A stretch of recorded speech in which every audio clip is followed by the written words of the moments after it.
Hey everybody, welcome to Bearded Baker Banter on this beautiful Friday morning, getting ready to head into the weekend. We are obviously recording Thursday night, so there might be a little bit of commentary on the Thursday night game. But welcome, Trent, and welcome, Trey. How you guys doing? Guys, I'm sorry. I'm having a little trouble hearing you right now.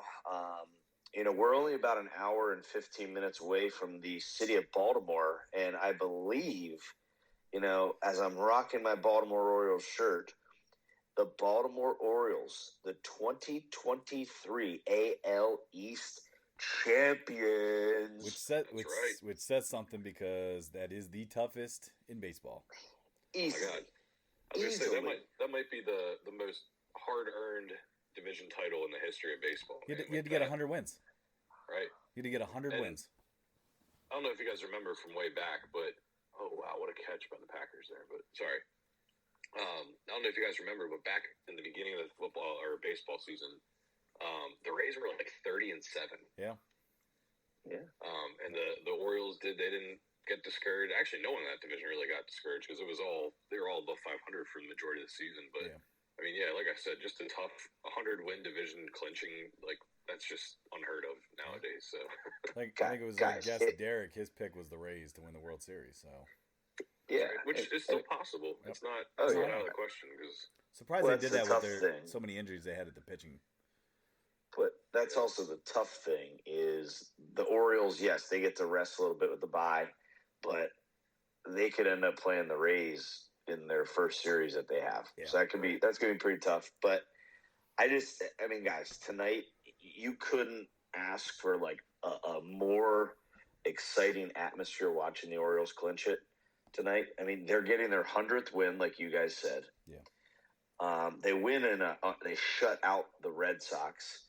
But then you also got the Iron Man himself sitting right there, front row, by the on-deck circle. That's awesome. Jim Palmer's calling the game. I mean, gosh, it was, and you know what? As Orioles fans, we were on the other side of this for how many years now? I'm talking hundreds of losses. Oh, yeah. So it's like, we committed. I said at the beginning, with baseball being the only sport in the summer, I am going to, and I didn't know this was going to happen. Believe me, I didn't think but I did. Man, it was. If trying to value you, I take a little bit of responsibility for their success. I was going to say, dude, you did throw it all in. You're like, hey, I'm buying more gear. I'm watching every game, and I will give you the credit that you did stick to every game for sure. Good.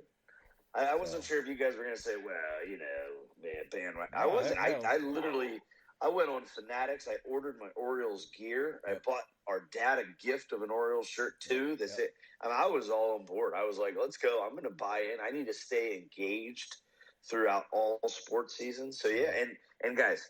76.5 when the over teams win. Yep. Oh gosh, yeah. Crushed it. That was free money. I will say this: I did dust off my Brian Roberts T-shirt. I was rocking my Brian Roberts Orioles shirt. Brian Roberts. I'd like to add one more thing to this Orioles talk, and that is rest in peace, Brooks Robinson. That's right, rest in peace. Wish he could have been, still with us to kind of see this division title because man, what an Orioles legend. He's with them. He is with them. Let's go. Yep, exactly. And Spirit, absolutely. Hey, it's kind of like that movie, Angels in the Outfield. Angels at the hot corner, maybe. Yep. Let's get into the big league. The big league. I guess we're saying the same thing here, Ty. Yeah. No, I know. I was repeating what you said, but we'll jump into NFL here. Trent, you want to get us going here with some NFL headlines? Get us going. Yeah, sure. So I want to just kind of go with a reflection from the previous week. All right, reflection from the previous week was, I'm just going to say it straight out: the Broncos suck. Yeah. I mean, there's no ifs, ands, or buts, but the Broncos suck. Yeah. Sean Payton, it makes sense now to sit there and try to find your scapegoat by actually trying to take a knock on a head coach, a previous head coach, and say, oh, what he did was the most disastrous thing. We said it. I think that was his way of already kind of just the precursor to, wow, don't have high expectations for us this year because we're going to be pretty bad.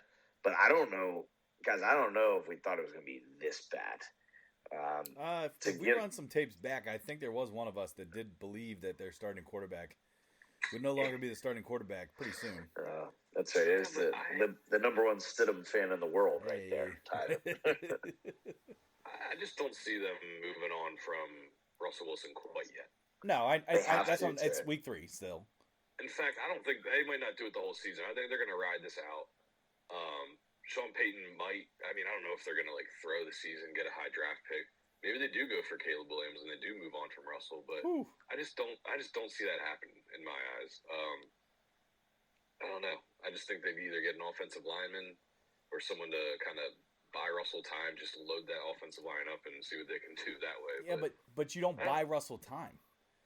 Like, Russell's never been a let me buy some time guy and sit in the pocket. Like, that's not his shtick. So I don't think an offensive lineman is going to do shit for him. Because he's still going to do what he wants to do. Yeah. So what do you think happens? Do you think it's Stidham? You think Russell leaves and they stick with Sean Payton? I really don't know what the issue is. I mean, I know that their receivers can never stay healthy as it is. I don't know if Jerry Jeudy's ever played, even half of a year. I mean, he doesn't have the weapons like he had in Seattle, where he can just kind of toss it up and let guys run under it. I mean, I think he's kind of lost because it's a different offense. It's not a Pete Carroll freestyle street ball offense. The coaches that he's had now are making him actually play football, and I don't think that he's that good at it. Yeah, I also think the Fangio stud defense is gone. Like, the leftovers gone. Oh yeah. Like, they were, last year, even though the Broncos were bad, their defense was still really, really good. But now it's their second year without Fangio, who, like I said, revenge game, right? Revenge game that past week with him being the DC in Miami. Yeah. But it's just, and that's going to hurt Russell. Russell thrived. His Super Bowl year was when they had the Legion of Boom. Yep. He didn't have to win the games. We all said, man, he's getting so much hype, but he's throwing for 150. He scrambles and chucks it up to a guy deep. But I don't, Trey, I get what you're saying. They're not going to pull the plug on him yet in the middle of the season. But I will say at the end of the season, they have to. They have to get rid of him. It's got to move on. And someone out there is going to still take him. Oh, so yeah. If they finish, say, top 3 to 5 picks next year's draft, do you think they take a quarterback? I don't know, man. Yes. Sean Payton, yes. I'm kind of throwing some things around in my head here too, but like, a team that needs a quarterback right now, New York Jets. Yeah. I mean, yeah. They got New York money. The Jets, though, is the Jets aren't going to play into an early pick. That's just going to happen if they continue to be bad, which they're going to sign a quarterback. They are. They can't finish the season with Zach Wilson. Trey, they just signed Trevor Siemian. Like, that's not your answer. Nope. Who are you going to go after? I don't think they're trying it to be their answer. I mean, Trent mentioned earlier, I think Kirk Cousins. Yep. I was just going to say, it's Kirk. And then the Vikings look ahead to the future. But I'm just waiting for, because everyone talks about how unhappy Devontae is, and every time he speaks to the media, everyone says he's gone. Still not sold on that, but I'm waiting for the Justin Jefferson rumbles to come out and about. Because he's putting up, personal statistics, tearing it up. But you got to be pretty pissed off when you are literally putting up. I mean, guys, I'm going to go on a lot. I mean, I know it's not Jerry Rice numbers, but pace-wise, he's got to be on pace to hit some pretty large career numbers right now. Yeah. So he's got to be super unhappy with what's going on there. Especially because he's in his prime. You're wasting him in his prime. Yes. You know what I mean? And that's kind of – and I agree. That same statement, Tyler, is what I say about the Chargers right now, about Justin Herbert. Yeah. So sorry to jump all over, but that comment right there reminds me of something I wanted to say last week is the Chargers are doing the same thing with a Herbert. They're wasting his prime. Yeah, I can see that. So. There's a couple guys. I mean, You could even make the argument, too. You want to talk wasting prime. I mean, I think the Falcons are doing okay, but what's Kyle Pitts been? Kyle Pitts was the stud tight end coming out of college and has 3 touchdowns in 2 years. Yeah. I think, like... Watch out. Kyle Pitts to the Cowboys this season. I did see that rumor because of, the tight end stuff. Ugh. Yep. Falcons could get some draft stock. Yeah, so. I don't know, man. Yeah, it'll be interesting, but yeah, Trent, I do agree. Just to kind of circle back here, I do agree that Broncos are pretty terrible. Yeah, they suck. Let's put it real. But and hey, give credit where credit's due. The Dolphins. This is another little quick reflect. Dolphins are scary good. If they can continue to stay healthy, they are scary good with weapons in a system that. I would hate to be going against that team. McDaniel's an offensive guru, and he's running a college offense, and it's working. But he's doing it with guys. But he's doing it to his talent, which is impressive too. That's what I mean. Yeah, he's coaching so well to his team that he has, his roster, right? And they look like, oh my god, they look unstoppable. I mean, when you really look at what he's doing here, I mean. Man, I don't know. It's honestly Miami. My worry about Miami's been the constant worry of injury, and they are, and I'm not just talking Tua. I mean, running back wise, Achane, sure, he looks all right, but you also already have Jeff Wilson Jr., who's on IR, and Mostert. Damn well. I mean, I do. If anybody, know damn well that Mostert will be out for a few games this year. So I just think they're an injury, and if you take away those, okay, you got Waddle, you got Tyreek Hill, and I mean I guess the argument against me could be the fact that hey, we won 70 points without Waddle. Right. Yeah. So never mind, I'll just go eat my words over here. But I read something. One last comment about the Dolphins-Broncos game, but I heard that the captains of the Dolphins told McDaniels not to kick the field goal to set the record. Interesting. He said we don't want any like bad energy or anything coming back to us later in the season, which I thought was kind of cool. Yeah, respectable. I mean, that's less bulletin board material. If you do it, then you got your that's on every team's bulletin board. Hey, look what they did to this team. Yep. But to Trent's point too, Trent and I had talked earlier. Like, why is an NFL team giving up 70 damn points in a game? Right. Yep. Like, come on. Pour it on. You're doing it with backups. Yeah. Pour it on. If you can't stop the backups, then you shouldn't be in the league. Yep. But I think the real cool full circle story about that too is how McDaniels was a ball boy for the Broncos, and head coach opening, and they refused to even interview him. So, and now he comes back and pours it on them, 70-20, whatever the hell it was.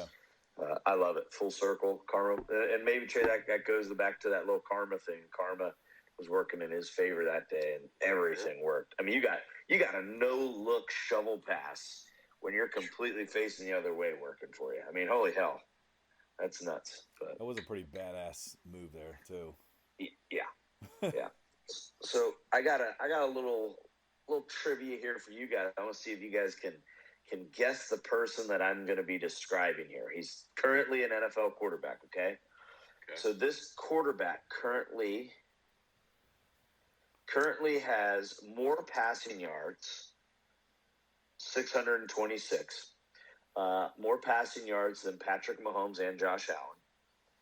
This quarterback has a higher completion percentage, 63.7, than Joe Burrow and Trevor Lawrence. So I'm eliminating some names here for you. More completions, 58 that is, than Justin Herbert and Tua. And then he also has a higher passer rating at 91.2 than Matt Stafford and Daniel Jones. Oh, let's throw this out there too. Also has the most pass attempts without an interception by any player this season. Do you know who I'm describing? I'll be impressed if either of you get this. I think I might. Go ahead, Trey. Is it C.J. Stroud? Yeah, you saw it, didn't you? You rascal. No, I promised. I saw that he set a record as a rookie for It is. most games without an interception, or most touchdowns thrown, or something without an interception. Yep, it is. It is most pass attempts without an interception by any player this season. But yeah, listen, I will be the first to admit I was all about, hey, this guy's gonna drop way low in the draft. Nobody's gonna take him after that poor whatever that aptitude test is that quarterbacks take.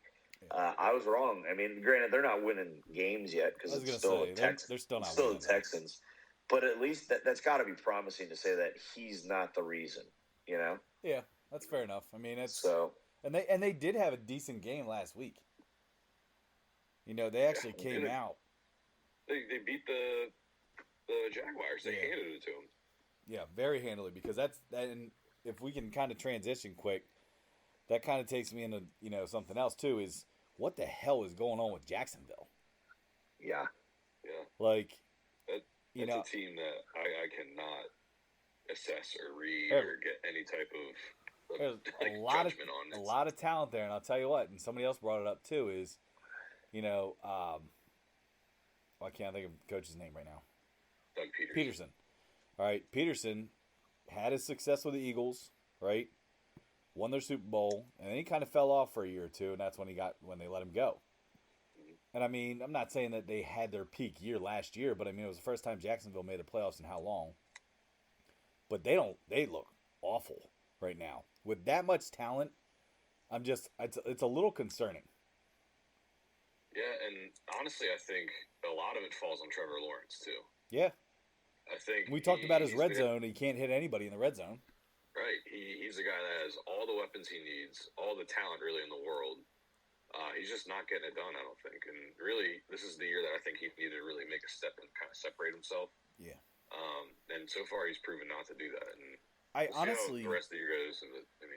Yeah, I honestly think about it too. And you just mentioned about McDaniel almost playing with like a college type style offense with the talent that he has. Right. You put Trevor Lawrence and let him run some read option stuff, and keep and run. If you remember Trevor Lawrence at Clemson, he could run. Yeah. Now I know that NFL's a different game, and whatever. People are a lot faster. Yeah. Everyone's faster in the NFL. I'm not disagreeing with that, but what I'm saying is you play to your talent. I mean, he's not hitting passes. He's not, and some of them are pretty easy.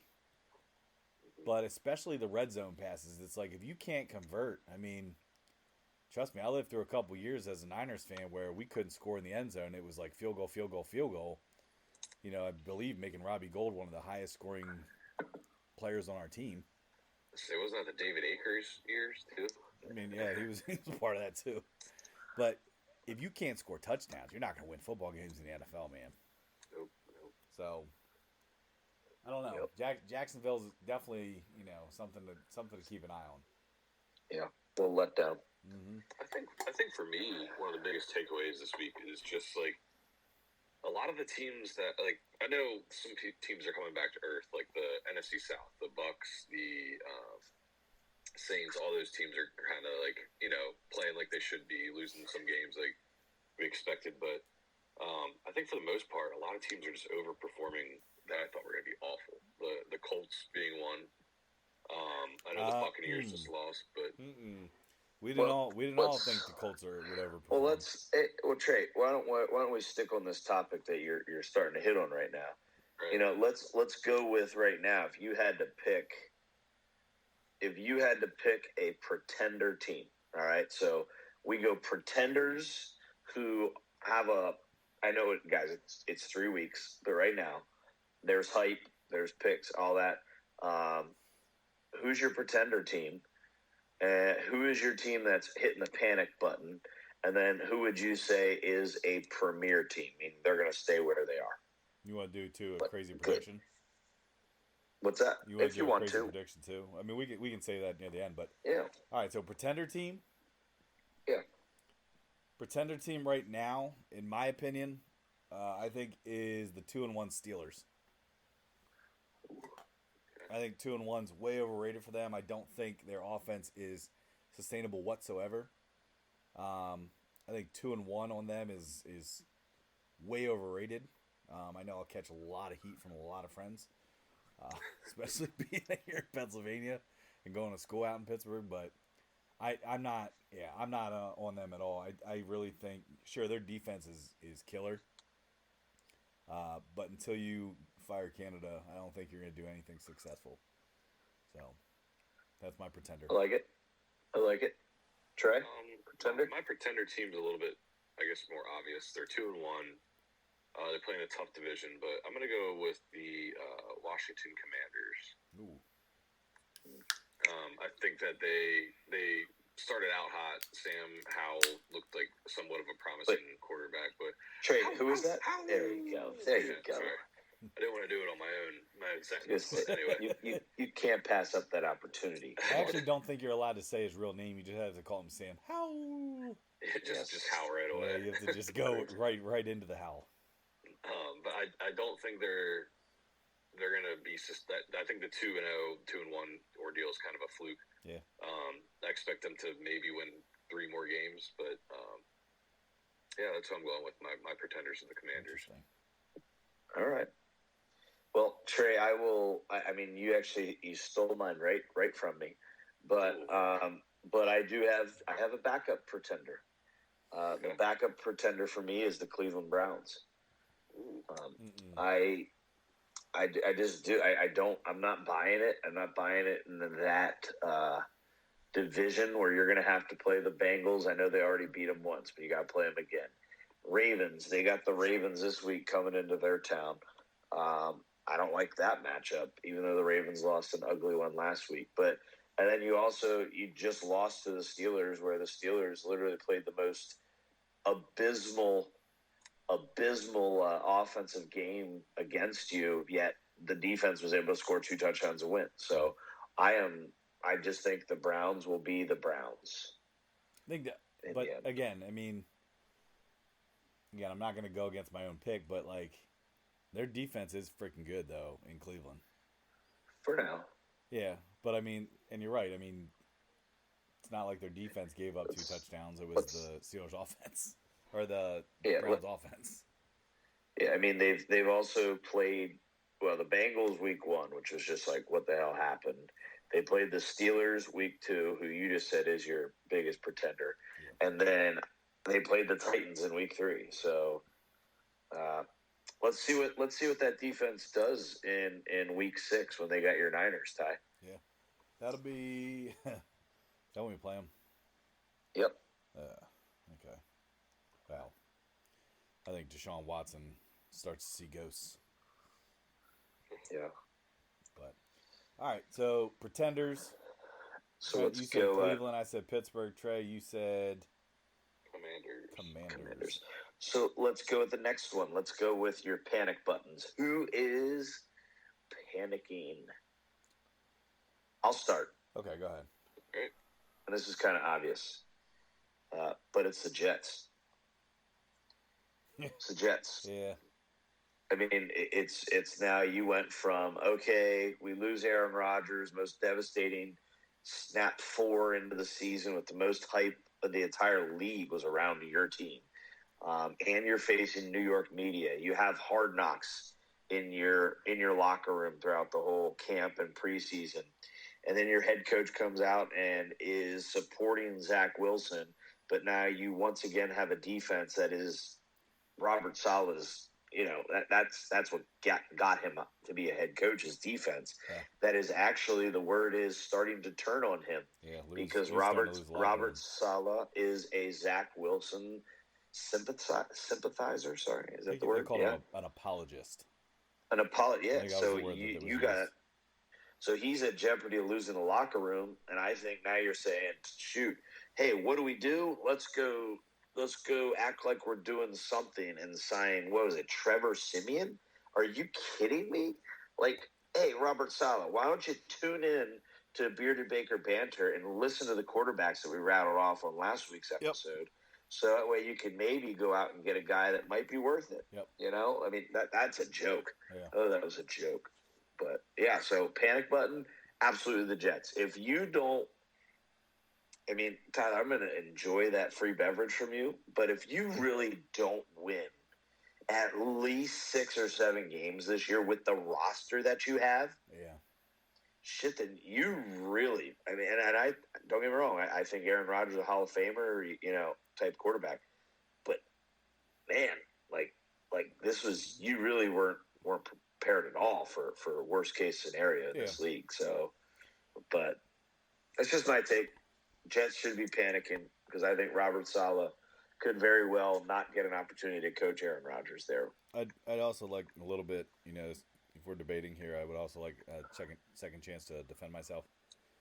I'm seeing the writing on the wall here for Zach Wilson. He's bad.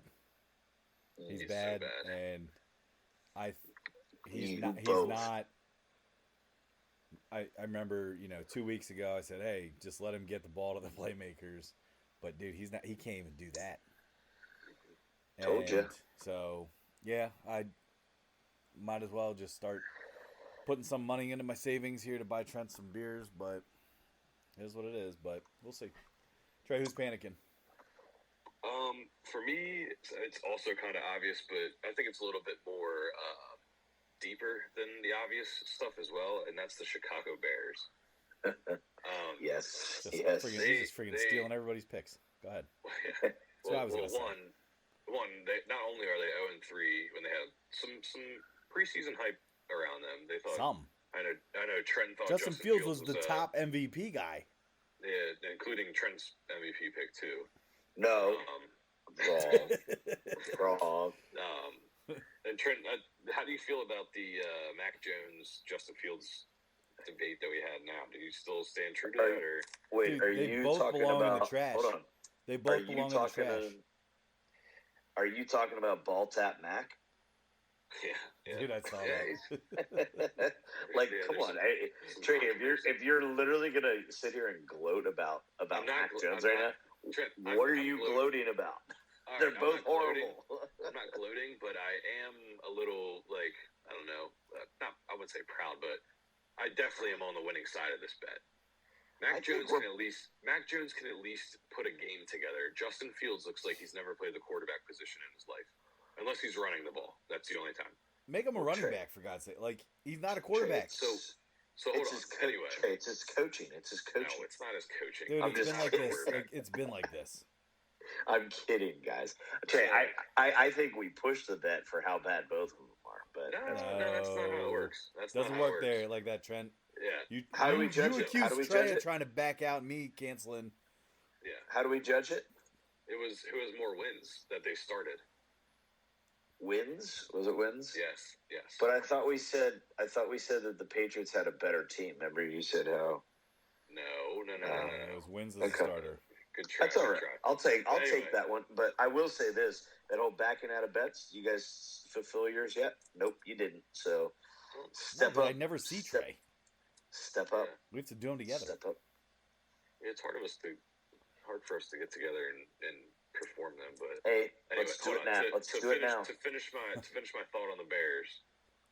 Yes, they're having an 0-3 season right now, but why I'm hitting the panic button is on their franchise as a whole. Is because they have to go back to the drawing boards. I mean, they've been at the bottom of the barrel for years, been getting fans' hopes up with these rebuilds, drafting apparently promising young stars that can be franchise quarterbacks, but it is just so disappointing. If I put the Bears, being a Bears fan, and that franchise up there with the Raiders. Right at you, Trent. No, right? That wasn't a blow. No, because Trent will admit it. Being a Raiders fan sucks. Absolutely. It's not fun. Hey, and let's be honest. Trey's going to be feeling that pain here for the next couple of years. Boy. Wow, I totally disagree with that, dude. The way this the Green Bay Ball Sackers. Oh, sorry. The way this night looks, I would say. Okay, so they have a bad game. Jordan Love just not looking like the guy. But anyway, go ahead, keep going. Well, hold on. I don't know how you're saying that. You just attacked his team. He's gonna attack your team. So sorry, we're gonna be fine with Caleb. We'll be fine. Hey, so my panic team is kind of more based on I guess the coach and also where they're at in the NFC South is I'm going Carolina Panthers.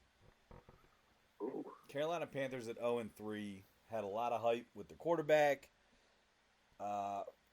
Frank Reich's the quarterback. Frank Reich's the coach. In the NFC South, I don't feel like an 0-3 record is good. I was going to say Chicago. I feel like another obvious team would be Minnesota. But I definitely think the Carolina Panthers definitely have to hit the panic button in the sense of you got to win some football games here. Yeah. But yeah, and yeah. I think Andy Dalton might do it this weekend. Is he playing again? I think so. Yes. Red Rocket. Bryce. He's Bryce Young's out. I think at two. Yeah, I don't think so. It's Bryce. Red Rocket Dalton. Let's not call him that. It's the Red Rifle. Trey, it's even worse. Red Rocket Rifle. Trey, you really think they're going to knock off the Vikings? I mean, the Vikings look very bad, and I think you think they look bad? Trent, they're 0-3. They're turnover machines. They cannot finish drives. Okay. I mean, Kirk Cousins throwing that pick in the end zone to end that Chargers game was like exactly what I thought was going to happen. I mean, it's the story of the Vikings franchise the past couple of years is all this talent. They have look like a great team and they just cannot capitalize on it. They shoot themselves in the foot. Okay. Interesting. I think they move on from Kirk. They gotta get what they can for him. Can you stop calling him Kurt? It's Kirk with a K. I say Kirk. I'm saying Kirk. You're like a soft K. Yeah, soft K with a lot of T. Yeah. I swear, I did not say Kurt one time. You just did. Kurt Warner? Okay, Kirk Cousins. There you go. There you go. Better. Yeah. Cole's loving Kirk. Let's go. Yeah. See, I can hear it when Trent says it, but Trey says Kurt every time.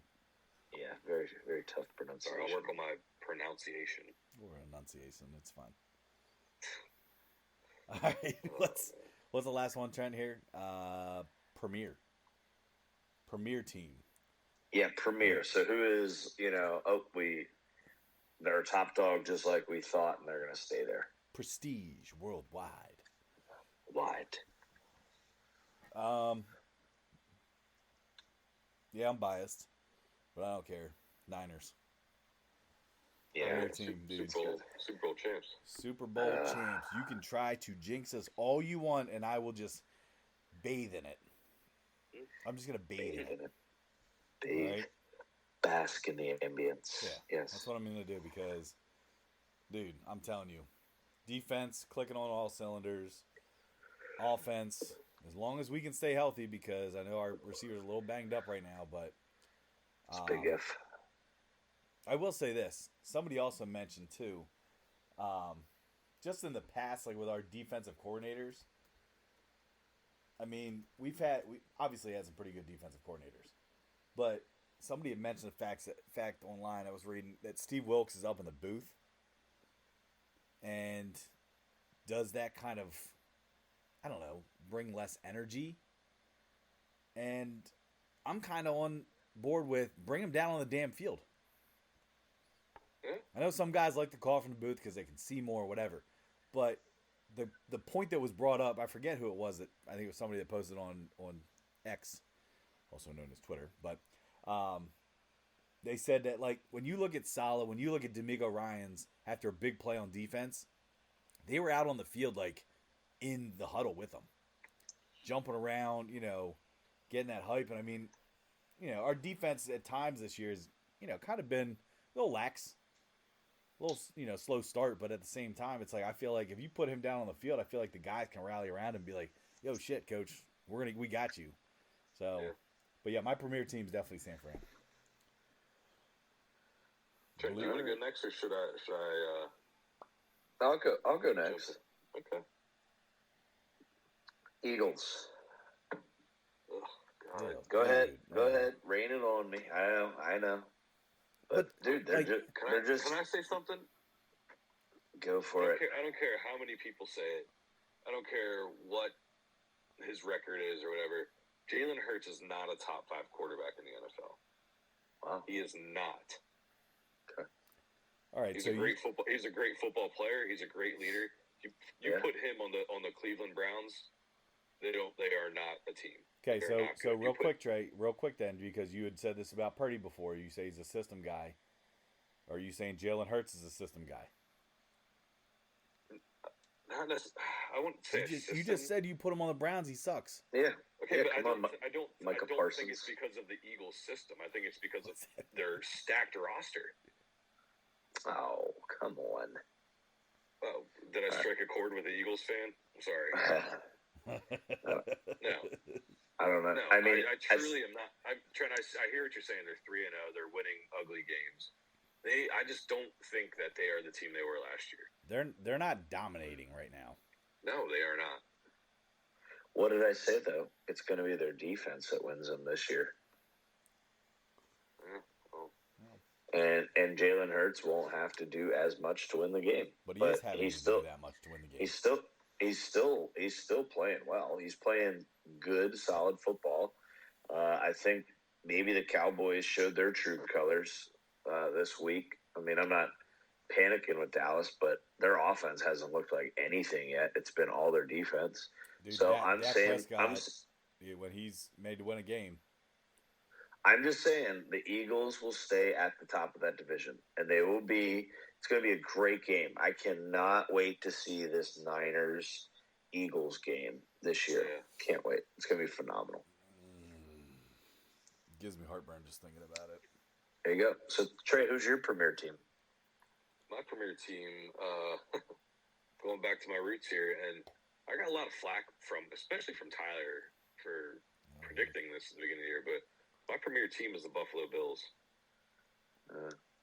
And I think that they're going to put an exclamation point on it this weekend against the Dolphins, and they're going to put one on them.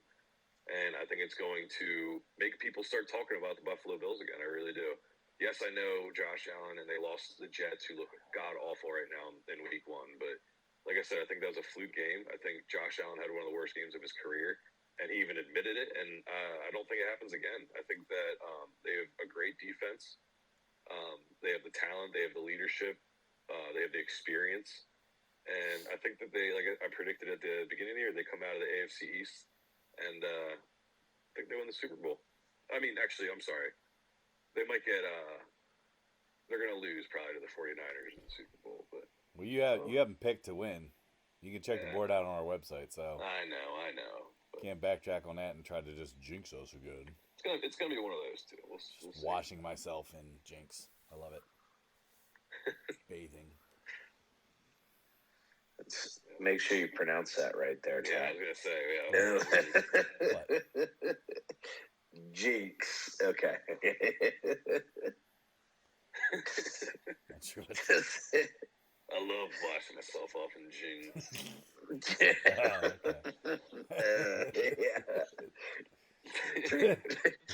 Trey just clarified that. Yeah, for you, that's kind of the way you said it, dude. Like, yeah, it's because he's got those soft. He's got those soft letters, like Kirk.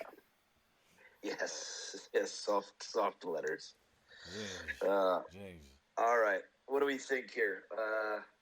I guess one last thing that I just wanted to point out to you guys: we've all done our pretenders, our panic teams, and our premier teams, but I just want to make note about the 2020 quarterback class that is slowly, in my opinion, taking over the league.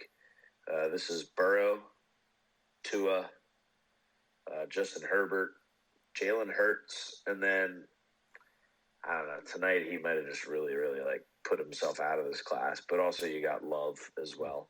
But yeah, so I just wanted to note that that quarterback class is looking to they're taking over the league in my opinion. So yeah, I wish I could like second that, but I don't like how you decide to throw some shade. But hey, Trey, you got to start to understand that it's okay to admit when your quarterback is not good. So a quarterback that led the league in touchdowns through the first 3 weeks had a 97 QBR rating. I just don't, a 68% completion percent. Like, I don't understand how you can say he's not good. Yeah. Because he's losing to a really good Lions team. Well, but he did really good against a Bears team. Okay, and he led a fourth quarter comeback against the Saints, who once again lost Derek Carr in the second half. But who also has the best defense in the league. I'm just saying. I'm sorry. Listen, it's nothing personal against you. It's just I'm watching as a fan of the game, and I'm not seeing it. I'm just not seeing the wow, he's got it factor. So I think fourth start of his career. I think top QBR in the league though is Purdy. Purdy. That's pretty good. All right. Well, let's go picks for the week, boys. Let's look ahead. Ooh. All right. Well, hold on, real quick though. Can I make a bold prediction?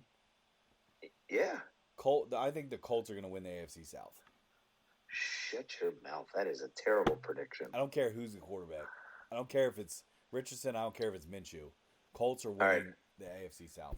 Then, Tyler, can I just bet you that the Jaguars finished higher than the Colts in the AFC South? Beer bet. Beer bet. Let's do it right now. Boom, boom. Well, just jinx the Colts then. Every time I make a beer bet, I lose. Let's do it. Let's do it. That's fine. Hey, guys, just a heads up. Next Thursday, what a barn burner. Dude, Commanders, Bears? Oh, can't wait. Awful. Oh, my God. I would rather watch flies eat shit off of dog shit. That is very interesting. Yeah, that's a good visual there. Hey, yeah. It's not a metaphor. Hey, it's literal. You guys, you want to talk about a real bold strategy this week? How about having Montgomery on the bench in both the fantasy football leagues that I'm in? Yep. That's my fault. My gosh. That hurts. But anyway. Can you believe they're up by 14 with 2 minutes left? He's coming off an injury. Already has over 30 carries probably for the game, and they're still running it. Trey, it's a quote-unquote injury. Remember, the running backs are all going to be injured at one point this season to prove a point. Don't say that, please. Don't you say that. I'm serious. But, all right, let's go picks. Favorite lines of the week. I could even throw out my teaser a while if you want me to give you my triple BBB teaser. Wait, your B teaser? Yeah, BBB teaser. Yeah. Beer to Baker bet teaser. Oh, okay. I just like B teasers. I just try to clean it up, keep it PG. But yeah. So you guys have any that you want to start with? Or you want me to get us going? I want you to get us going first here. Give us at least one. Okay, I got three, but I'll give you one. I got Ravens plus 2.5 at the Browns this week. Ravens as underdogs are now 19-3-1. This dates back to 2018. So I am just going to continue to ride that wave. I know that their preseason streak was broken this year, but I am going Ravens plus 2.5 at Cleveland. I like that a lot. I kind of like the Dallas minus 6.5 against the Patriots. Ooh. So I hate it. Took my bet, Tyler. Took my bet. No, it's actually right now odds are minus 105 on FanDuel. So if you can get them under a touchdown against the Patriots, because it is in Dallas, so I think that kind of bodes well for the Cowboys. But yeah, I think they bounce back too. I think both those teams. I'm with you completely on that pick. Great defenses on both sides of the ball, but the Cowboys can, I think, at least score a little bit against those Patriots. I will say this though, there could be an overlook though, and the overlook is that it's Dallas Niners next week, so there could be a little bit of an overlook because San Fran's line's minus 14, which is freaking insane. But that is insane, especially the way the Cardinals have actually played. So, but man, take Mac Jones unders, and that's what I'm looking at in that game. Yeah, I like that. All right, Trent, what else? Or Trey, you said you were a Dallas owner? Yeah, but I have another line. That's the Chargers minus 5 at home against the Raiders. Ooh, 5 or 5.5. I'm seeing 5.5. Okay. All right. Either way, I'll take that too. But Trey, that was one of my 3. So yes, I'm on board with that. It's no Jimmy G. No, Jimmy G is on track to play. As of when? Because this morning he was out. As of today, but if not, it's going to be Brian Hoyer, or do they go with Aiden O'Connell? You got to go O'Connell, man. That's what Devontae Adams had a nice quote about Aiden O'Connell today. Why would you go Brian Hoyer? He's the number 2. Oh my goodness, what are you doing? Yeah. Maybe Chandler Jones is right. Oh, come on, Tyler. Jeez. Hey. My gosh, triangle tattoos on the necks, like Josh McDaniels murdered Aaron Hernandez. Like, come on. I hope the guy's getting help.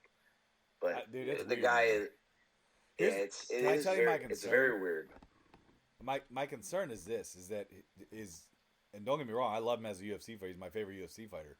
But John Jones is his brother. Yeah. And you know that John Jones struggled with a lot of different, substances. Drugs. Yeah. Yeah, and that's what I'm saying. That's what concerns me about him with all this stuff, because he even mentioned John Jones at one point, and I'm like, I don't like where this is going. Like, I hope John is actually like reaching out to him and trying to get in contact with him, because I don't know. I do kind of feel that John Jones has kind of turned himself around, but still up for debate. Yeah. You all right, Trey? Yeah, I just stubbed my toe pretty bad. Sorry. All right. Next line for me. Yeah, go ahead. And you guys are going to moan and groan and pee all over this pick, but Dolphins +3 at the Buffalo Bills. Hate it. See? I told you. Buffalo wins by 13. Whoa. Okay, give me 13 right now, and I'll make a beer bet with you. No, I'll take a regular beer bet on 2.5. That's what I see it at. It's 3. Trey, why don't you take 10? Take 10. Give me 10. You just said 13. Take 10. 13. That's a bold ass number. Now you want to backtrack. Come on. I'll take you straight up on the bet. Come on, baby. You like the 3. You like the 3. I'll take the 3. Oh. Trey, you talked a big game with 13, and now you're gonna. I'll take 2.5. Actually, you did just crawl in our bucket. You seriously just powered down from that. Hold on. I made a prediction. A bold call. I'm not betting on 13. Come on. What I will bet on is the opposite of your line that you apparently love. If you love the line so much, put your money where your mouth is, Trent. I do actually have it. I have a ticket already with Dolphins +3. So, let's make a beer bet then. Give me 7.5. You said 13. You should have put that. You should have put that out. All right, there. hold on. Meet in the middle then. 13 goes 6.5. Go 6.5. No, 6.5. You sound like Trent sounds like a baby right now. Look, now you're trying to turn it. If you like the bet so much, take it at the original line. I have it at 3. Okay. I just I like it. No, because you came off super overzealous, and I was like, wow, 13 points. That's pretty friggin' bold to sit there and say that. So no, I'm gonna stick with Dolphins +3. I might even make it my recipe pick just so Trey has to take it. Oh, wow. What an asshole. Hey guys, 4-0 on my picks last week on the show. So give me that. And I even pushed everybody to say, take the Packers money line. Don't take them at -1.5. It was -118 versus -110. And what did the Packers do? Win by 1 point. Yeah. Great. Over a pretty bad Saints team without Derek Carr in the second half. Okay. Anyway, anybody have other NFL picks? Yeah, I got one. I'm going to go Lions -2.5. I love you, Trey. I love you. Okay. Hey, you returned the favor. You made the Chargers your pick, so I'm just returning it back. That's cool. Trent, sorry, Tyler. Go ahead. No, I'm going to go Lions -2.5 over the Packers. Oh, wait. Sorry. Oh, wow. Sorry. Tyler, I'll take the Lions to double the Packers' points. Beer bet. Well, you would have lose that, so. I think Trey's going to hang up and lose. You mean lost? I said you would lose that. No, I thought you said you would have lost. Oh, wait, was it 34-20? Yeah. Ah, damn, I missed that last field goal. Sorry, I changed it. No, right. I like all this negative energy you guys throwing out in the air, especially Tyler with a good 49ers team out there. So. Are you kidding me? Like, I make one tiny little comment. Trent's been coming at you the whole time. No, it's cool. Crap. I'm not, but I don't. You guys have like a legit rivalry. We don't. It's not a rivalry. A rivalry is when both teams win. Oh my God! I knew that was coming next. Wow. I'm glad this is happening. Actually. Damn. Speak the truth here. Okay. Yeah. Oh my gosh! That's spicy. That is spicy. All right, I like Chiefs minus 9.5 over the Jets. Makes me scared. Those big. You guys got real silent. Lines. Like, what's wrong? That's a big line. It is, but big lines cover though. What are your thoughts on that? Here's my take. Well, I'll just ask. So DraftKings is offering Travis Kelce to have over 19.89 yards because this whole Taylor Swift crap. Dude, this is the stupidest thing. Like, please don't talk about this. Like, I don't want to talk about it. Yeah, this is so dumb. Yeah. Let's not. There's a boost. 1980. He has to get 20 plus yards receiving in each half plus 100. Okay. Each half. That's so dumb. Okay. This is like, am I talking about something that's inappropriate? I'm not. You guys are scaring me. No, you just hate Taylor Swift. That's exactly right. I do. Oh, guys, be careful. We're on Spotify. We're gonna get a lot of hate. Our rating's gonna go down. Swifties love us. No, I'm just kidding. I am so sick and tired of her. Trey, they might mistake you for Travis Kelce. That's the concern.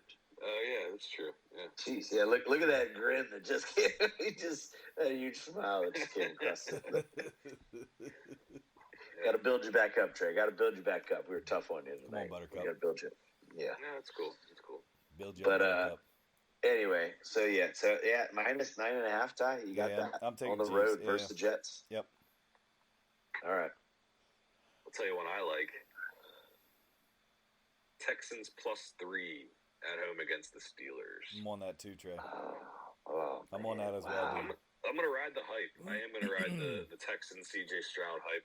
Yep. I like the Texans defense. I like the energy D'Amico Ryans is bringing. I think that they're coming together. Yeah. I think that they're starting to click on all cylinders. The run game's starting to come together too to complement CJ Stroud's good performances. So, I don't think the Steelers. I mean, I don't know what to think of them either. I know you guys picked them as your pretender, or one of you guys picked them as a pretender. That's me. But Tyler, they do have they got Pickens, they got Harris. I mean, Harris is awful, but they got Warren, that young running back. It really all depends on how Kenny Pickett's playing. When it's all said and done, but I think the Texans get it done at home, getting points. All right. Okay. Well, real quick, I don't have another pick, but I do have a 4-leg teaser that I'd like to share real quick. Pinkies up, B teasers, let's go. So this comes out to be. Thumbs in. Oh my gosh! Thumbs in the air. Thumbs in the air. He said. Whew, I'm getting a little sweaty right now. Why? That's weird. Makes me nervous that you get saying that. But plus 200 is my 4-leg teaser. I took 6.5 points for the teaser. So that gives me the Dolphins plus 9.5. That gives me the Steelers plus 3.5. That gives me the Vikings plus 2.5. And then I got the Chargers plus 1. And that's my 4-leg teaser at plus 200, boys. Okay. I like that. Real quick, Jen, I do want to ask you personally, though, like, are the Raiders again? Like, are they done? Like, are they bad? Like, is this? I mean, week 1, I was like, wow, all right, this is kind of cool. Who'd they play? It doesn't matter. I'm just saying. Broncos. Yeah, Tyler. As much as like I like Jimmy G. He's a good guy. I know you have a connection with him for what he's done for your organization, but it's a different organization. The Raiders are in a lot of trouble. I think what really hurt them, and I don't know, maybe some people that are Raiders fans will disagree. I really think what hurt them was how quick they gave up on Jack Del Rio and Reggie McKenzie as the GM with Jack Del Rio as the head coach. They had a really good young core group of talent. Khalil Mack, Derek Carr had things going. We made the playoffs for the first time forever. Yes, Derek Carr got the injury, broke his ankle on Christmas Eve night. Still remember that exact moment when Trey ran upstairs from at Nana Pop-Up's house. Told me that. I just think the Raiders screwed up. I think they hit the panic button and tried bringing John Gruden back. And I blame John Gruden. Wow. Ooh. Wow. Even though he got fired because his job wasn't done yet. So I guess you're right. I guess the reason I blame John Gruden is for the situation that he put the organization in with him getting fired, because after his debacle, I mean, you guys saw it that year. Everything went up in flames. Right. I mean, the team went. I mean, that's why I think the guy that's the special teams coordinator for the Packers, Bisaccia, he didn't get the head coaching job because he obviously didn't have control of the locker room there. Right. It was a free for all, and I don't know. People blame the location of the team, but I think the Raiders like that when they were in Oakland, though. Yeah, the Raiders they're in a dark spot, and they've been for a long time, and I don't think anything's going to change until they get a franchise quarterback. But more importantly, Derek Carr never had a top 25 defense in all his career in Oakland, with the Raiders. So it's pretty bad. Here's a question, though. All right, and this can kind of transition us here into college football. All right, I know you keep talking about Caleb Williams as your guy, right?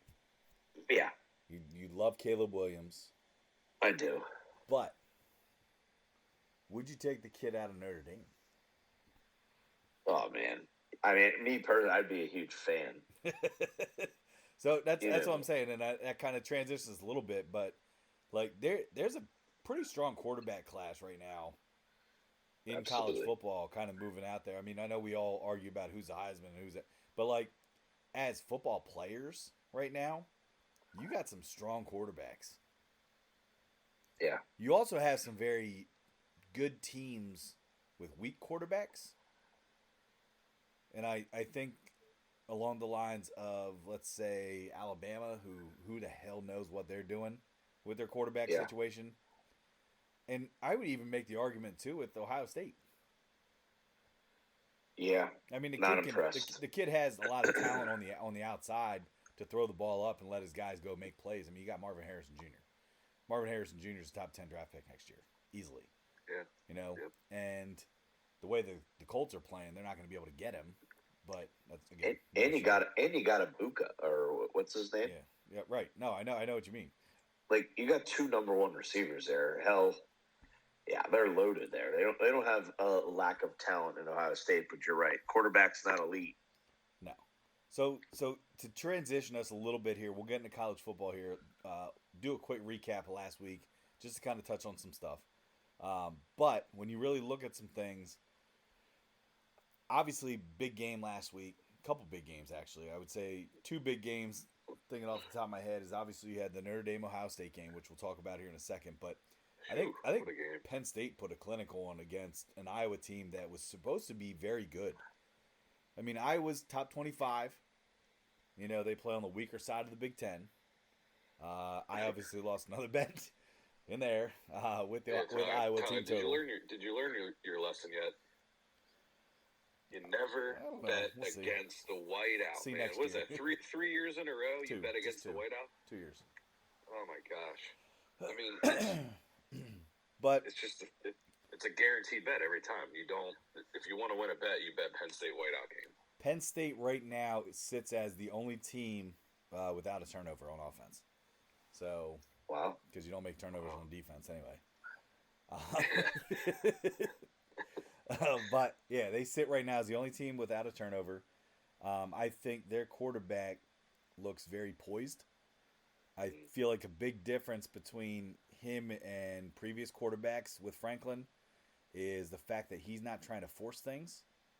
I think he takes what the defense gives him, and I think that's a very important thing, especially as a college quarterback.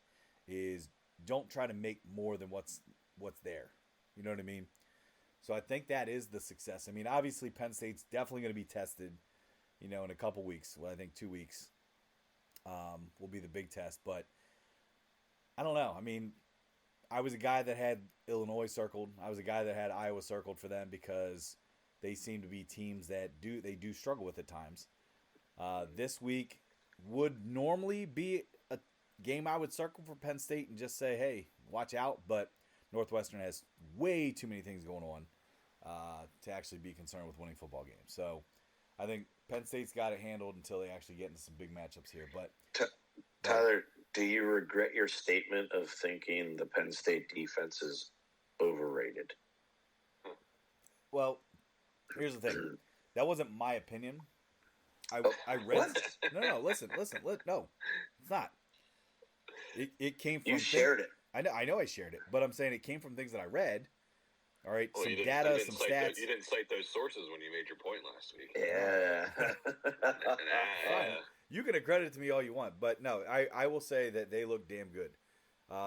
44, I think is number. Chop Williams or I Chop think Robinson so. or Yeah, something. dude, he's a beast. He He's a beast. is. So, yeah, they look good, man. They didn't give. Not to mention, I think their left tackle is going to be like the second or third pick in the draft. Yeah, they Should look good. be. Man.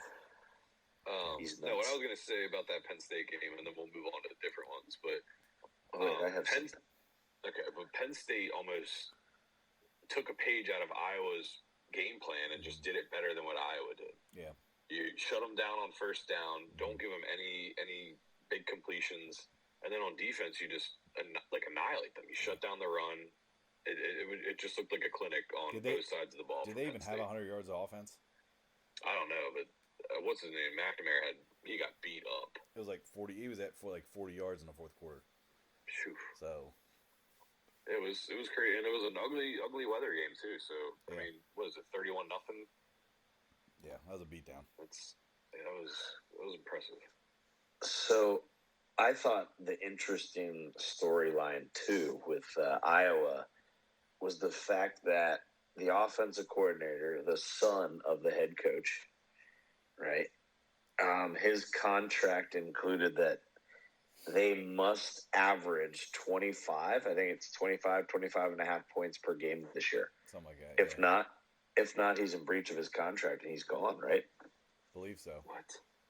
Yeah. So their team has to average 25 and a half. And I'll tell you what, a big old goose egg ain't helping that average. Just tell you that much. So what kind of stipulation is that to have in a contract? Well, you got to think about what Iowa football's been doing with points. It's so Trey. The criticism is the dad's not firing the son. So the school, I believe, put that in the contract this year to say, hey, listen, we're going to give you a chance. We're going to let you keep your son here, but here's the deal: if it doesn't happen this year, if we're not scoring points, he's gone as the OC. So it's kind of messed up, but it's also kind of like, well, what up? I mean, you're a major Division I program, one of the best conferences, if not the best conference in college football. So, gotta make it happen. Especially if your offense sucks and your defense is great. But didn't realize there's a bunch of nepotism going on at Iowa there. That's a lot. That's a lot of places. But let's go. My takeaway: the Colorado football team got crushed, and it started with them boys up front. Woo!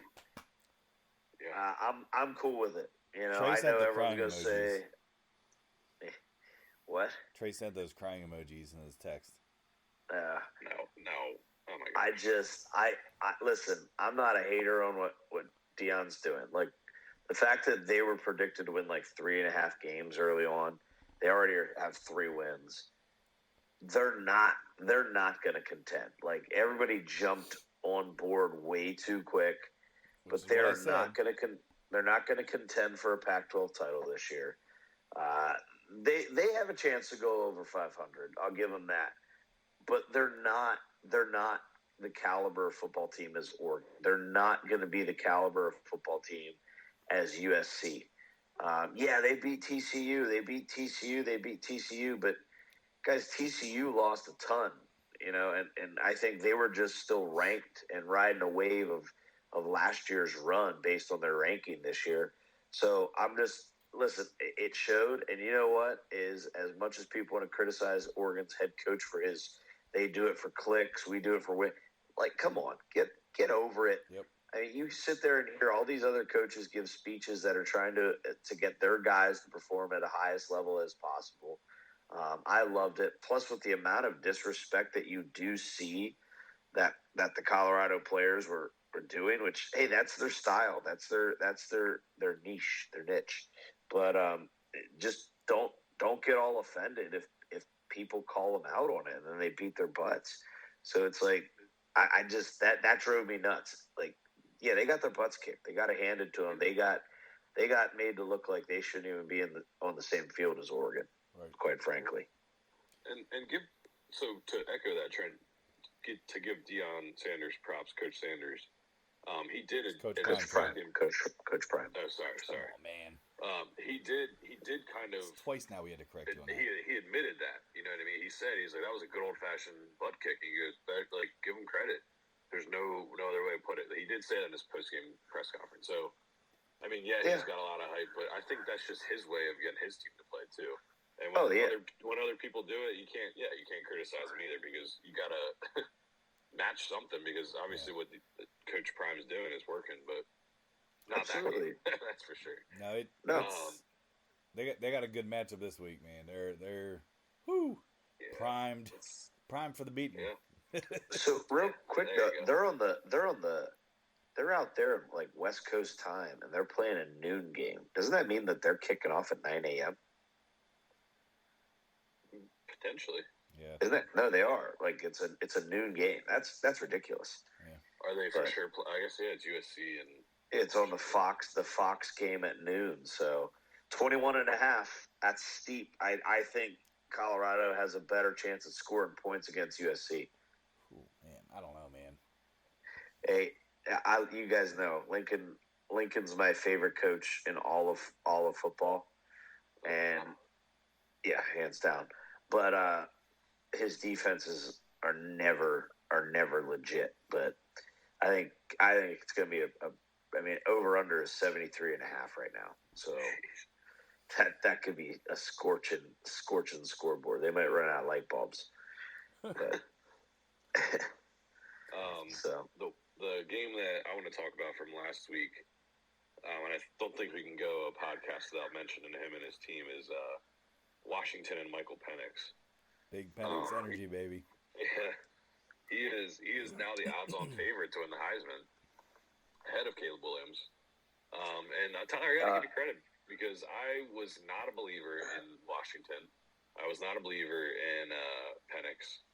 And I think that he's really proven a lot of people wrong. The fact of the halftime score, and Cal's not the best football team. I understand that, but 45-12 going in the half, that is just pretty incredible. And it's not like this is a fluke, because they're doing it every week. They're putting up these kind of offensive numbers. So that's the biggest thing is they're putting up they're scoring quick.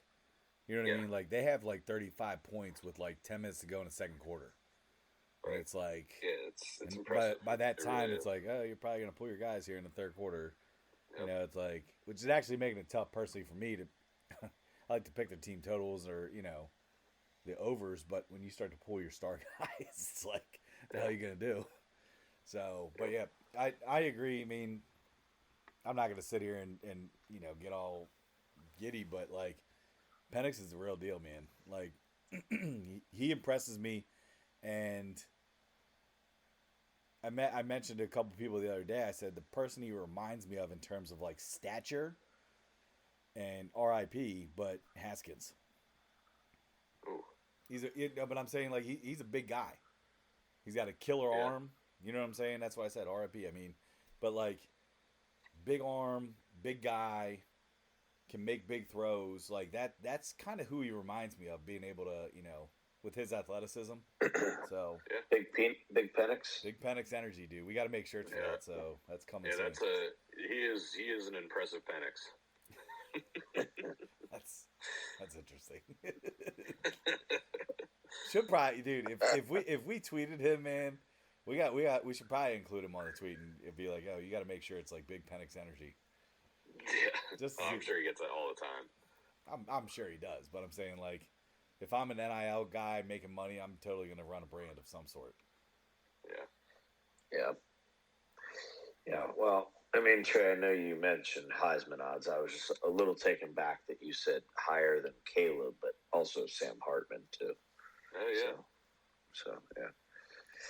I mean, big one last week. Because I do want to move into this week, but the other big one last week was obviously the Notre Dame debacle, having 10 guys on the field 2 plays in a row, and even hearing their excuse of not wanting to disrupt things happening to get guys on. That's a little discerning, but yeah, I don't know. That was to even to even allow Ohio State to get down inside the 10 with that amount of time. It's like, come on, man. Like, what are you doing here? You had it won. You had it won. You just got to finish the game. So very, very entertaining game, I gotta say. Never thought I'd be cheering for Notre Dame. Not many. I don't think many of us did. Yeah, and that's what I think. Mom even texted me and was like, "Who are you cheering for?" Because I don't know. And I was like, honestly, it's tough, but I hate Ohio State. I just can't stand them. Do you like? I know Trent. I think you said about Ryan Day's comments and stuff. Do you like him actually going after Lou Holtz though? Yes. Oh man, I think I was stupid. Yes, I don't. Lou Holtz is an 87-year-old man. Legend. Yeah, and he's defending. He's talking up his team that he's known for. Yep. Like, you can't take that personally. I think it was a cheap shot. I think it was soft. Yep. Did you? But wait a second. Does a head coach of his own team not get an opportunity to defend his team? But from you Lou defended Holtz's against comments? Lou Holtz, like Lou Holtz, an 87-year-old guy. So many other people you could have defended against. You Guys, Lou Holtz coached Notre Dame. Lou Holtz is a legend at Notre Dame. So if Lou Holtz is Notre Dame, there you go. I can't do it right now. But I'm having a hard time believing that you guys, like, put yourself in Ryan Day's shoes. If you need a little bit of extra bulletin board material, you're not going to sit there and take those comments of being called soft and not a physical football team and not use it. I'm going to freaking use it. I mean, Lou Holtz was able to back it up with actual things from the games. Actual things from the game. Tyler, if you're going to talk on a national platform on ESPN, then yeah, you're fair game. I'm sorry, but that's the truth. I just think there's so many other things he could have went after. If you're going to speak about the team, Ryan Day has the right to sit there and get pissed off. Right. You're in the moment. You just won a huge game by going for it on 4th down at the 1. I just think there was a lot of other things he could have talked about. I agree. And he did. Listen, and he even apologized. He said, okay, sorry. Thanks for being patient. Got that off my chest. Doesn't have to apologize to Lou Holtz. Sorry, you mentioned my team's name. All right. Well, keep us out your mouth. This helps, kind of move into this week here. So Notre Dame does have a very big game, believe it or not, which I'll tell you what, you want to talk about fakers or real, like who the hell knows, but Notre Dame plays Duke this week. And Duke plus 5.5. Let's go. What? Duke plus 5.5. I was just going to say Notre Dame is a 5.5 favorite. At Duke. College game day. First time at Duke. Are they at Duke football. This week? No shit. At Duke for football. That's awesome. Boys. Oh, yeah. Basketball school? Yeah, but we're also football. Have you seen some of the basketball blue blood schools right now that are undefeated? Kansas, big game against Texas. But Syracuse. I want to stay with. I'll tell you brought my first pick of the week into the show right now. Duke plus 5.5. I think Duke has a chance here. You got a big game. You got a big emotional game for Notre Dame that they're coming off of. Big, I think emotional game. Big, juicy, emotional game. Don't get me wrong. Love Sam Hartman still. I think this will wash away his Heisman hopes if they lose. Oh, yeah. But I'm pulling for Duke, man. I'm pulling for Duke. Wow. Give me Duke's quarterback as one of those guys in this quarterback class that could make some noise at the next level. Hey, you know who's in the NFL right now from Duke? Daniel Jones. Yep. Danny Dimes. So yeah, that's not far fetched. But yeah, that's going to definitely be. Can't wait to watch that game because I want to know. I mean, is Duke going to roll over for him? No, you kind of go into big bad Notre Dame, and you're a Duke school that in football has been it's at Duke. Shot. I understand it's at Duke, but it's still a mental thing. The other one that I'm kind of looking at. I mean, there's a lot of games I'm looking at here, but another one that we're looking at is Kansas at Texas. Kansas is now number 24. You got Texas number 3 in the country. Both 4-0. Both 4-0 teams here. So I mean, a lot at stake here with Kansas and Texas. Can I just bring something up about this game? A little history behind this. Yeah. I'm pretty sure Texas has a chance to go 5-0 for the first time since their Rose Bowl victory over USC. What? That's crazy. It's the truth, but also it's just crazy for a Texas program. But also, don't forget that same year that Texas won that national championship, Kansas, who was they went a little period. They had a period of time where they were pretty competitive, but Kansas that same year with Vince Young, they had Vince Young down to a 4th and 18. A 4th and 18, and they were up on that Texas team. And Vince Young scrambled for like a 20-yard gain to get a first down and end up winning the game against Kansas. So little history behind this matchup, especially at this crucial time, especially with a team in Texas that has some hopes for the playoff. So just a little nugget out there of knowledge, a little history to put out there. Okay. And I didn't realize that Kansas head coach was at Buffalo for 5 years as a head coach for a while before coming to Kansas, because I was actually still in the Les Miles era, which I realized that was wrong. Les Miles, he gets himself in trouble. Dude, everywhere he goes. Everywhere he goes. Yep. But yeah, so that's going to be an interesting matchup here. Kansas, Texas. You guys still in Texas there?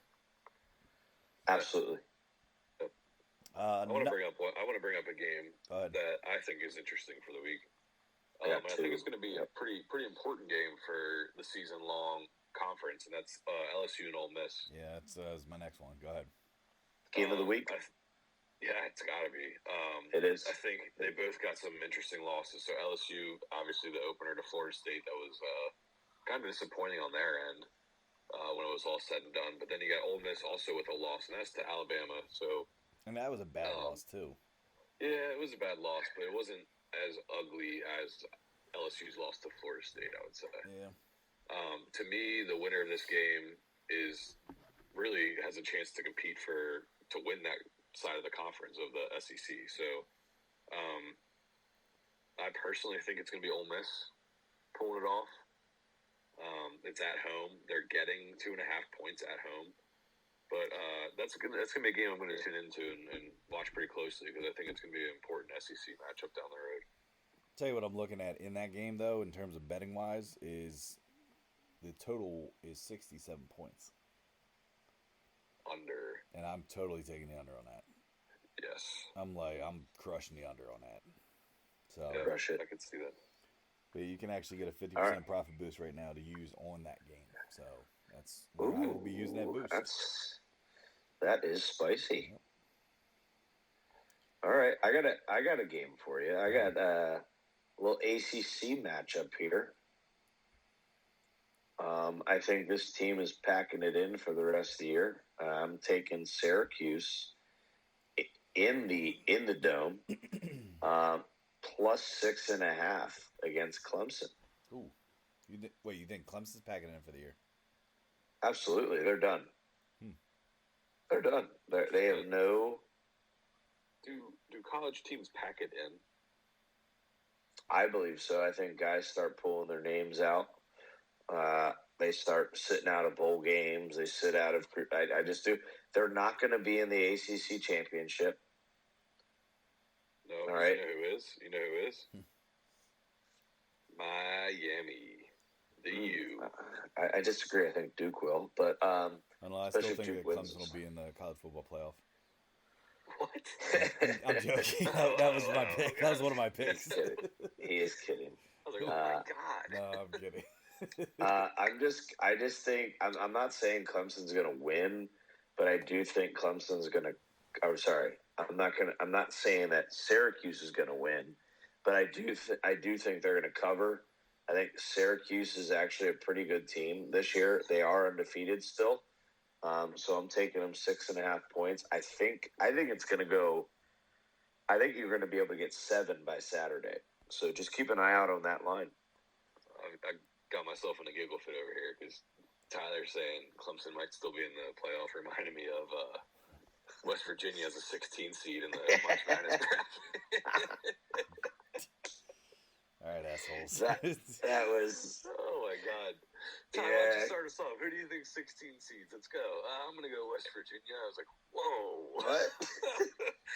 Hardest 16 seed in the history of the NCAA tournament. Yeah, They lost early.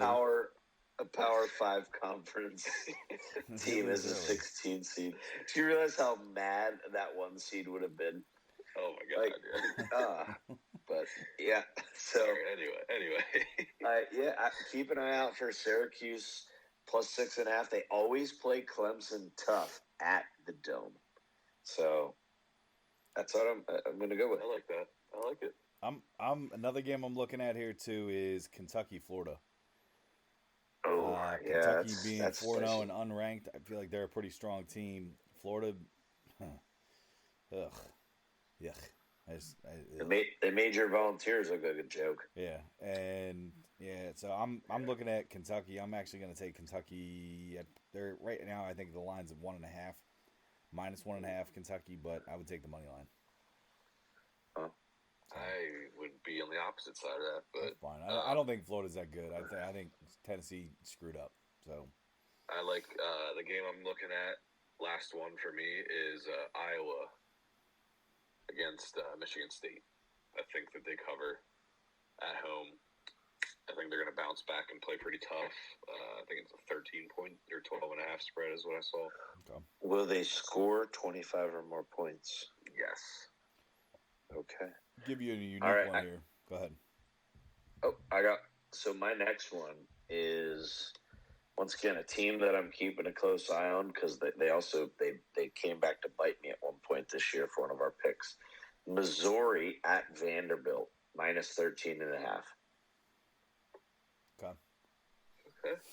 Interesting. Yep. They've got one of the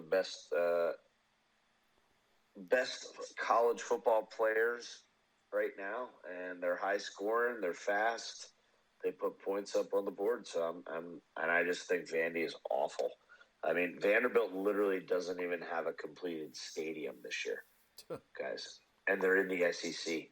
Their scoreboard is floating between 2 cranes. I did see that. So it's a joke. Missouri pounds them. All right. I will stick with my Heisman candidate. Unique pick here. I'm going to go Washington, Arizona. First half. Over 34.5. Total points. Yep, total points. Wow. Washington might do that by themselves. It's true. Interesting thing is because if you look at the actual team total points, Washington's team total points is 43.5. Wow. So they think they're going to win 43 to what's the spread? The spread is 20. Hey guys, real quick. I don't mean to interrupt you, but can we just say 3-0? Oh. Who? Hey. 3-0. The Bearded Baker brothers. In overtime. Your game won in overtime? I just looked. Oh, man. 6.5 Jacksonville State. Dude, that's freaking Let's sick. go. I'm sorry. But that just got me so jacked up. Because I thought I was dead. I saw 28-20, and I was like, son of a gun. Dude, it was dead. It was totally dead. We freaking got an overtime victory to cover 6.5. Oh, that's right. Whoa. All right. That's outstanding. Yeah. You know what, though? We deserve that. The way a lot of our bets have been going. Yeah, Holy we did. crap. We freaking did. We did. Dude, how many bets have we lost on literally just the hook lately? We went 0-3 on just the hook a couple days ago. Sunday. Yeah. Yeah, we did. That's hard to do. That was actually so frustrating. But you know what, guys? It's part of it. You know, it's part of the like what we do of putting picks and watching games and stats. It's like there's days of lowest of lows, but how good does a 3-0 day feel too? You know. Well, dude, we like you said, it's we fun. do that shit. It's fun. And, you know, we're responsible. We do it we do a safe amount. We play, you know, within reason. But man, that's a heck of a 3-0 day. Yeah, that's big. Yeah, very big. Hell yeah. But hey, I'll tell you what. I'm still not committed to a team. Okay, I'm still not committed to a team, but I got a couple teams that are on my radar this year. As you guys always know, Utah is on my team. I'm sorry, I'm referring to college football. I'll tell you right now, college football is, besides college basketball, is becoming my favorite sport to gamble on. Like wager on. Yeah, college football. Yeah, absolutely. It is. It's better. It's even better than, because I think it's a volume thing. Yeah. Oh, totally. And you can, but I enjoy college football. But I'm going to make the decision here, I think, at the end of this year. I'm really trying. I want to commit to a team. So that way, you know, I can, you know, it doesn't mean as much watching the game when you don't have a team. Yeah. So I don't want to be a bandwagon guy. So I got two teams right now that I'm eyeballing up. Can I guess? One. He already told us. Well, you probably know. You know a couple of them. Utah and USC. Utah's definitely one, and USC's another one. But I have one more. Oh. Okay, hold on. And I think, yeah. It's a power conference school? Yeah. Okay, hold on. Texas. Ooh, no. But it's tempting. Hold on. Oh, man. It would be cool to just love, like, a powerhouse. Like, I put myself through some shit with like every other team. with in the Raiders. Yeah. I mean, I do, but yeah. Duke basketball makes up for it. Sometimes. Oh, man. It's gonna make me mad. Oregon? Is it, No. I'm going to say Texas Tech. Nah, hell no. Hell no. They Terrible suck. guess, Trey. Horrible guess. They suck. Okay, Okay, I'll just tell you. I think I'm gonna keep it. I'm gonna keep it with the Royal Blue family. I'm gonna go Duke football too. Ooh. If Duke. Well. Why would you? I thought you just said you were thinking about going powerhouse. Oh. Like you're gonna go for Duke football? Like you are in for a rude awakening, sir. Oh, okay. They're 4-0 right now, but they could just as go 5-11. Okay, so Tyler, what if Duke beats Notre Dame this weekend? It's 1 year, dude. Dude. I just think you're. I know it's 1 year, but I mean they're having just as good of a year as if that's gonna be your Tennessee is. If you wanted to have fun as being a fan, Yeah, you're just going to say Penn State. You probably go USC. No. Okay. I don't want you. We don't want you. Ooh. As a Penn State fan. Wow. Trent, I'll take you as a Tennessee fan. Yeah. I just have no connection there. Tyler, what is your vendetta against Penn State? They didn't recruit me.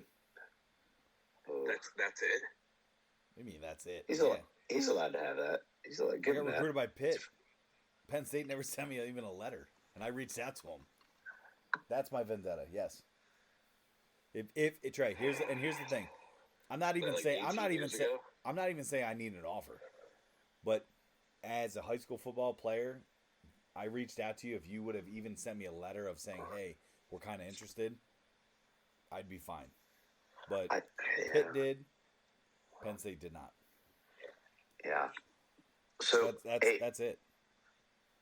This is totally Tyler. This is totally off topic. 4 years, man. This is totally off topic, but I want to bring this up, guys. So because we are closing in here on any time. Okay. Real quick, I am. Those are teams I'm just debating. I'm not saying I'm a fan of Duke. I mean, I love Duke football. I'm going to cheer for them this weekend, 100% over Notre Dame. Oh. That's for sure. Okay. But I want Sam to tear it up though, and I want him to stay healthy. But you can't have your cake and eat it too, Trent. Yes, I can. So much cake. Have you seen me? I will totally eat cake and take a piece with me. But I will say this, something that's intriguing me that I'm hearing about the Pac-2 conference. Yes, Pac-2, because only 2 teams are remaining. There is discussion for them with those teams with the Mountain West Conference to turn into a dual conference, Pac as well as keep the Mountain West, right? Pac and West. Here's what they're going to do is they are incorporating the process of relegation into college football with them, where the Pac-12 remains a Power 5. Okay, but if you finish last in the Pac-12, you go into the Mountain West with other teams that aren't as big. And if you win the Mountain West, you come up to the Pac-12 for that year. But how many teams are in the Mountain West to make that happen, though? That's my question. I'm not. Listen, it's out there on Sports Talk Radio. It's out there in the Twitterverse. Xverse. It's just very, very. It intrigued me, but it kind of intrigued me though because here's the thing, guys. Who's to say? Ready for this? Who's to say you don't pair up these major conferences with smaller conferences and make this happen? We had talked about that though. Remember? I was just going to say I brought that up when we talked about the conference realignment prior to the football season. Yep. I said they should have tiers. Tier 1, 2, 3, 4. Bottom 3 from each tier, top 3 from each tier. Switch and let them work their way up. So the schedule then would have to be regulated so you play a certain amount of every tier. Yep. Well, I don't think you have to intermix tiers. I think you just the teams that are on the lower tiers, you try to take care of business at that tier, and then if you win that conference, you're up in the prime time tier with that division. So like pair the ACC up with a conference, pair the Big 12 with a smaller conference, the Pac-12 with a smaller conference, the SEC with a smaller conference, and go last place gets relegated down into the lower conference, and the first place team in that lower tier brings its way up. I think that could be super cool. I don't know. It's something that Premier League soccer does. Let's go Arsenal. But right, Ty? Let's go Chelsea. Yeah, Trey, sorry. Oh, dude, Chelsea, good luck. You guys suck. Chelsea's but anyway, but yeah, I think it's what'd you just say? We'll talk about that another time. Okay, I was about to say, I bet I know more about that than you both. But yeah, so I just wanted to bring that up. I thought that was cool. But yeah, I mean, other pick that I really like, I love Utah Utes, 4.5 dogs on the road tomorrow at Oregon State. That defense is for real. Cam Rising's back. Watch out. I'll ride that tomorrow. All right. Well, hey, appreciate you guys. Great episode. Enjoy your weekend, everyone. Got a great weekend of football here. Great weekend of football. Yeah, I mean, didn't start out hot for me, but it's all right. And baseball. Let's go O's. That's right. Yeah, that's right. Yeah, let's not forget about baseball. I know. October. We'll bring it. We'll start bringing baseball back in a little bit too. We'll just touch on it, especially going into playoffs with the hunt for October stuff. So October starts next week. Let's get it going. Right. All right. Hey, thank you, Trent. Thank you, Trey. Have a great night, everybody. Great day. It's been a pleasure. All right. Peace. Take it easy, guys.